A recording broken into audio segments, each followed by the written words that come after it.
ہم اپنا آج کا سبق شروع کرتے ہیں۔ اعوذ باللہ من الشیطان الرجیم، بسم اللہ الرحمن الرحیم۔ امن، کیا وہ شخص، امن کیا وہ شخص، ہوا جو، قانتن فرما بردار ہے، امن ہوا قانتن کیا بھلا وہ شخص جو فرما بردار ہے، آناء اللیل، آناء اوقات، اللیل رات، آناء اللیل رات کے اوقات میں، ساجدا وقائما وہ اللہ کے حضور کھڑا بھی رہتا ہے اور سجدوں میں بھی رہتا ہے، ساجدن سجدوں میں بھی رہتا ہے، وقائما اور کھڑا بھی رہتا ہے۔ السلام، یہ دو روز۔ امن ہوا قانتن کیا وہ شخص جو فرما بردار ہے، آناء اللیل اور رات کے اوقات میں، ساجدا وقائما اللہ کے حضور سجدوں میں بھی رہتا ہے، کھڑا بھی رہتا ہے، یحذر الآخرہ، یحذر اور وہ ڈرتا ہے، الآخرہ آخرت سے، یحذر الآخرہ اور وہ آخرت سے ڈرتا ہے، ویرجو اور وہ امید رکھتا ہے، رحمت ربی اپنے رب کی رحمت کا، اپنے رب کی رحمت کی، اور وہ اپنے رب کی رحمت کا امیدوار بھی رہتا ہے۔ یہ دو تصویریں اللہ تعالیٰ نے پیش کی ہیں، دو رخ پیش کیے ہیں۔ پہلا تھا پچھلی آیت میں، وہ شخص جسے خدا صرف اس وقت یاد آتا ہے جب وہ کسی مصیبت میں پھنس جاتا ہے، آگے پیچھے نہ وہ خدا کو یاد کرتا ہے، نہ وہ خدا کی بندگی کرتا ہے، اس کے اور بڑے معبود ہیں آگے پیچھے، لیکن جب وہ مصیبت میں پھنستا ہے پھر اس کو یاد آتی ہے اللہ کی، اور جب اللہ اس کو مصیبت سے نکال دیتے ہیں تو وہ خدا کو بالکل بھول جاتا ہے۔ ایک وہ شخص تھا۔ ایک دوسرا یہ، امن ہوا قانتن جو ہمہ وقت اللہ کا فرما بردار ہے، وہ اللہ کے حضور نمازوں میں رہتا ہے، سجدے کرتا ہے، قیام کرتا ہے، اللہ سے ڈرتا ہے، آخرت سے ڈرتا ہے، اللہ کی رحمت کا امیدوار اور طلبگار رہتا ہے۔ یعنی یہ وہ شخص ہے جس کے لیے ہم بار بار ایک لفظ پڑھ رہے ہیں، منیب، منیب، جو ہر وقت اللہ کی طرف متوجہ ہے، جو ہر وقت اللہ کی طرف رجوع، خیر ہے تب بھی وہ شکر گزار ہے، اور کوئی پریشانی ہے تو وہ صبر بھی کر رہا ہے، دعا بھی کر رہا ہے، استغفار بھی کر رہا ہے، غلطی ہو رہی ہے توبہ بھی کر رہا ہے۔ ایک یہ بندہ ہے، اور ایک یہ ہے جب کوئی مصیبت سر پہ پڑ گئی نا پھر اسے خدا یاد آیا، اور جب مصیبت سے اللہ نے نکال دیا نا پھر وہ بھول گیا خدا بھی کوئی تھا، پھر اس کے اپنے اور بڑے معبود ہیں، وہ اوروں معبودوں کے پیچھے لگا ہوا ہے۔ یہ دو اللہ نے رخ پیش کیے۔ تو قل آپ پوچھئے، قل آپ پوچھئے، حل کیا، یستوی برابر ہو سکتے ہیں، الذین وہ لوگ، یعلمون جو جانتے ہیں، والذین اور وہ لوگ، لا یعلمون جو نہیں جانتے۔ علم والے اور غیر علم والے کیا برابر ہو سکتے ہیں؟ صاحب علم اور جاہل برابر ہو سکتے ہیں؟ اب یہاں علم والا کس کو کہا؟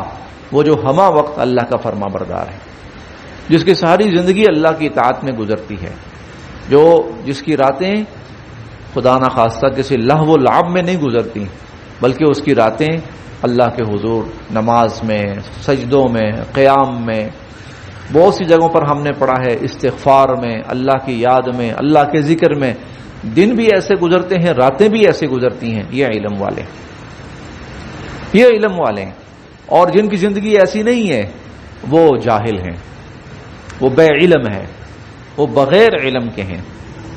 انما بے شک یتذکروا نصیحت حاصل کرتے ہیں اولل الباب، عقل والے، بے شک عقل والے ہی نصیحت حاصل کرتے ہیں۔ قل، آپ فرمائیے، یا عبادی، اے میرے بندو، الذین، جو آمنو، ایمان لائے، آپ میرے ان بندوں سے فرمائیے جو ایمان لائے کہ اتقوا ربکم، اپنے رب کی نافرمانی سے بچو۔ اتقوا ربکم، اپنے رب کی نافرمانی سے بچو۔ للذین، ان لوگوں کے لیے، احسنوا، جنہوں نے بھلائی اور نیکی کا راستہ اختیار کیا، فی ہذہ الدنیا، اس دنیا میں، حسنہ، ان کے لیے پھر آخرت میں بھی بھلائی ہے۔ جنہوں نے اس دنیا میں، دنیا کی زندگی میں بھلائی کا راستہ اختیار کیا تو ان کے لیے پھر آخرت میں بھی بھلائی ہے۔ وَأَرْضُ اللَّهِ، اور اللہ کی زمین، واسعہ، بہت وسیع ہے، اور اللہ کی زمین بہت وسیع ہے۔ یعنی اگر کہیں ایسا ہو کہ اللہ کی عبادت اور بندگی مشکل ہو جائے اور اللہ کی نافرمانی سے بچنا مشکل ہو جائے تو بھائی چھوڑ دو اس جگہ کو، جگہ ضروری تو نہیں ہے نا، زمین تو ساری اللہ کی ہے، تو وہاں جاؤ جہاں اللہ کی بندگی آسانی سے ہو سکے، جہاں اللہ کی عبادت آسانی سے ہو سکے۔ وَأَرْضُ اللَّهِ وَاسِعَةٌ، اللہ کی زمین بڑی وسیع ہے۔ انما، بے شک، یوفا، پورا پورا دیا جائے گا، الصابرون، صبر کرنے والوں کو، اجرہم، ان کا اجر، بغیر حساب، بے حساب۔ اجر، نیک اعمال کرنے والوں کو، صبر کرنے والوں کو، ان کا بے حساب اجر اللہ ان کو عطا فرمائیں گے۔ قل، آپ فرمائیے، پھر وہی مضمون جو سورت کے آغاز سے چل رہا ہے۔ قل، آپ فرمائیے، انی امرت، مجھے حکم دیا گیا ہے، ان، کہ، اعبدا، میں عبادت کروں، اللہ کی، مخلصاً، خالص کرتے ہوئے، لہو، اسی کے لیے، الدین، بندگی کو۔ آپ کہیے مجھے حکم دیا گیا ہے میں اللہ ہی کی عبادت کروں، بندگی کو اسی کے لیے خالص کرتے ہوئے، کہ صرف اسی کی عبادت، خالص بندگی۔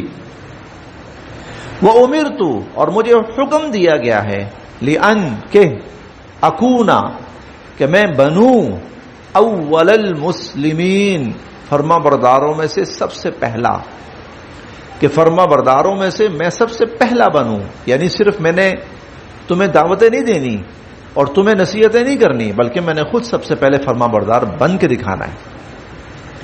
مجھے حکم دیا گیا ہے کہ سب سے پہلے میں فرما بردار بن کے دکھاؤں۔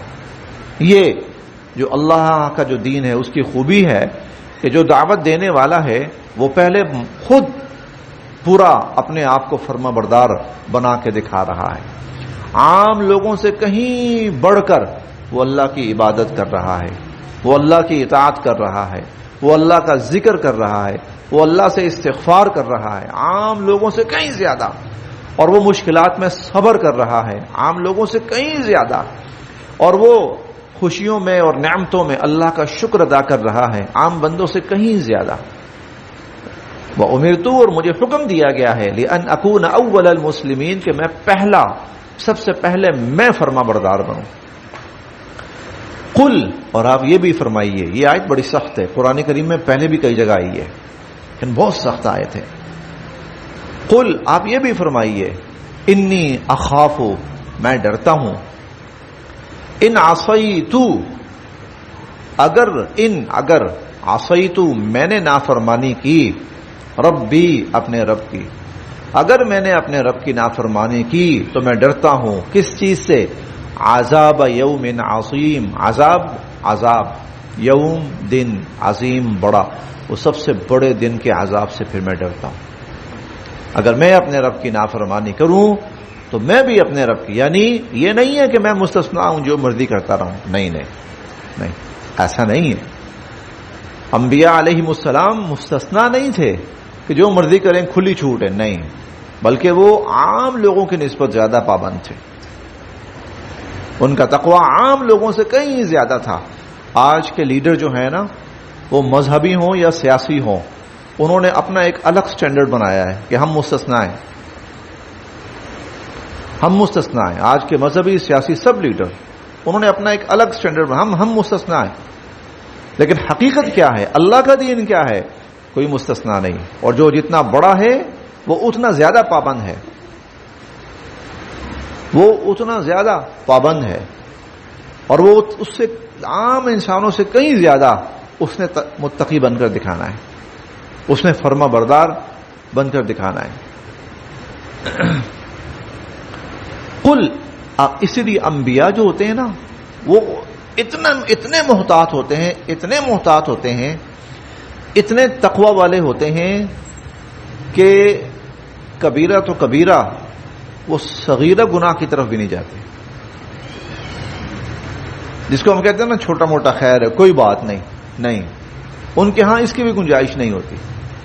وہ عام لوگوں سے بڑھ کر انی اخاف ان عصیت ربی عذاب یوم عظیم، اگر میں نے اپنے رب کی نافرمانی کی تو اس بڑے دن کے عذاب سے میں ڈرتا ہوں. پھر قل، آپ فرمائیے، اللہ اعبد، میں اللہ ہی کی عبادت کرتا ہوں. اللہ اعبد. اچھا، 2-3 لائنیں اوپر دیکھیں، وہاں ایک لفظ آ رہا ہے اعبد اللہ، اعبد اللہ، اعبد اللہ، وہاں پہ آ رہا ہے. اب یہاں ہے اللہ اعبد، اسے کہتے ہیں حسر، کلمہ حسر، یعنی جس میں تاکید ہوتی ہے. وہاں تھا کہ ان اعبد اللہ، کہ میں اللہ کی عبادت کروں، میں اللہ کی عبادت کروں. یہاں ہے اللہ اعبد، اس کا ترجمہ کیا ہے کہ میں صرف اور صرف اللہ ہی کی عبادت کروں، مخلصاً، خالص کرتے ہوئے، لہو، اسی کے لیے، دینی، اپنی بندگی کو، میں اپنی بندگی کو خالص کرتے ہوئے صرف اور صرف اسی کی عبادت کروں، کرتا ہوں، میں کرتا ہوں. فاعبدوا، تم بندگی کرو، ما شئتم، جس کی تم چاہتے ہو، من دونہ، اس کو چھوڑ کر. فاعبدوا ما شئتم من دونہ، اگر تم اس کی بندگی نہیں کرنا چاہتے نا تو ٹھیک ہے، پھر تم جس کی کرنا چاہتے ہو کرو. لیکن یاد رکھنا، قل، آپ ان سے کہیے، ان الخاسرین، بے شک نقصان اٹھانے والے وہ ہوں گے، الذین، جو خسروا، نقصان سے دوچار کریں گے، انفسہم، اپنے آپ کو بھی، واہلیہم، اور اپنے گھر والوں کو بھی، یوم القیامہ، قیامت کے دن. سنو کہ نقصان اٹھانے والے وہ ہوں گے جو اپنے آپ کو اور اپنے گھر والوں کو قیامت کے دن کے نقصان سے دوچار کر اس دن نقصان کر بیٹھیں گے اپنا. الا، سنو، ذالک، یہ هو الخسران المبین، یہ بہت بڑا نقصان ہوگا، یہ بہت بڑا نقصان، بہت بڑا گھاٹا ہوگا. یہ لہم، ان لوگوں کے لیے، من فوقہم، ان کے اوپر بھی، ظلل، چھتریاں ہوں گی، من النار، آگ کی، ومن تحتہم، اور ان کے نیچے بھی، ظلل، چھتریاں ہوں گی. ان کے اوپر بھی آگ چھائی ہوئی ہوگی، ان کے نیچے بھی آگ چھائی ہوئی ہوگی. یعنی زمین سے آگ نکل رہی ہے تو نیچے سے آگ ہے، پاؤں کہاں رکھیں، جہاں بھی رکھیں آگ ہے، اور اوپر سے آگ برس رہی ہے، نیچے سے اٹھ رہی ہے اور اوپر سے برس رہی ہے. تو اوپر بھی آگ، نیچے بھی آگ. ذالک، یہ ہے، یخوف، ڈرا رہے ہیں، اللہ، اللہ، بھی، جس سے، عبادہ، اپنے بندوں کو. یہ وہ برا انجام ہے، یہ وہ نقصان ہے جس سے اللہ اپنے بندوں کو ڈرا رہے ہیں. یا عبادی، اے میرے بندو، فاتقون، میری نافرمانی سے بچو، اے میرے بندو میری نافرمانی سے بچو. والذین، اور جن لوگوں نے، اجتنبوا، انکار کیا، الطاغوت، طاغوت، ان یعبدوها، کہ اس کی عبادت کریں. والذین اجتنبوا الطاغوت ان یعبدوها، جنہوں نے طاغوت کی بندگی سے اپنے آپ کو بچایا. جنہوں نے طاغوت کی عبادت اور بندگی سے اپنے آپ کو بچایا. یہ لفظ قرآن کریم میں بارہا آیا ہے، اور اس سے مراد اللہ کے سوا جس کی بھی بندگی کی جائے وہ طاغوت ہے، چاہے وہ انسان ہے، چاہے وہ بت ہیں، چاہے وہ بزرگ ہیں، چاہے وہ انبیاء ہیں، چاہے وہ فرشتے ہیں، چاہے وہ مظاہر قدرت ہیں، یہ سب طاغوت ہیں. پھر والذین اجتنبوا الطاغوت ان یعبدوها، جنہوں نے طاغوت کی بندگی سے اپنے آپ کو بچایا، وانابوا، اور وہ متوجہ رہے الی اللہ، اللہ ہی کی طرف، اور اللہ ہی کی طرف رجوع کیے رکھا انہوں نے، لہم البشری، ان کے لیے خوشخبری ہے، ان کے لیے خوشخبری ہے. فبشر عباد، میرے ان بندوں کو آپ خوشخبری سنا دیجئے، میرے ان بندوں کو آپ خوشخبری سنا دیجئے. الذین، یہ وہ لوگ ہیں، یستمعون، جو غور سے سنتے ہیں، القول، اللہ کے فرامین کو، یہ اللہ کے فرامین کو غور سے سنتے ہیں، فیتبعون، اور پھر اتباع کرتے ہیں، احسن، اس بہترین اور عمدہ کلام کی، پھر اس عمدہ اور بہترین کلام کی اتباع کرتے ہیں، پیروی کرتے ہیں، قبول کرتے ہیں اس کو. اولئک الذین، یہی ہیں وہ لوگ، ہداہم اللہ، جن کو ہدایت سے نواز دیا اللہ نے، یہی لوگ ہیں جن کو اللہ تعالیٰ نے ہدایت سے نواز دیا.